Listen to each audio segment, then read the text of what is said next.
మగవాళ్ళు ఆడవాళ్ళు అందరూ గుర్తుపెట్టుకోవాలి, ఇంటి ఆడది నవ్వుతూ చిలకలా ఉంటే తప్ప ఇంట్లో సంపదలు నిలబడవండి. అలాగనే ఆవిడ నవ్వాలి కదా అని చెప్పేసి ఆవిడ నవ్వకుండా ఏడుస్తుంటే నవ్వమని చెప్పానా చితకొట్టేస్తారు పట్టుకుని అనుకోవాలి. నవ్వేలా మగవాడు ప్రవర్తించాలి. భర్త మనశ్శాంతిగా జీవించేలా భార్య ఉండాలి. భార్య హాయిగా నవ్వుతూ ఉండేలా భర్త ప్రవర్తించాలి. అది సహజంగా జరగాలి. అంటే ఒక ఆవిడ కూర్చొని భర్త కొట్టేట నట్టింట్లో కూర్చొని ఏడుస్తారు. నట్టింట్లో కూర్చొని ఏడవద్దని చెప్పానా? మరి కొట్టమని ఎవడు చెప్పాడు?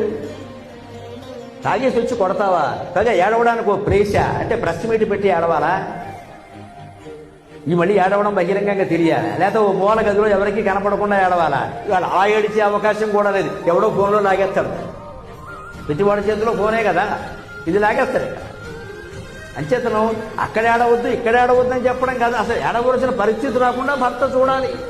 ఆయన మనశ్శాంతిగా ఉండేలా ఈవిడ చూడాలి. అప్పుడే కదండి కాపురం. ఇలాంటి దంపతులను కనుక పిల్లలు చూస్తే వాళ్ళు విడిపోరండి, ఖచ్చితంగా నేర్చుకుంటారు. ఇక్కడ మా అమ్మ ఇలా ఉంది, మా నాన్న ఇలా ఉన్నారు, మేము అలాగే ఉండాలి.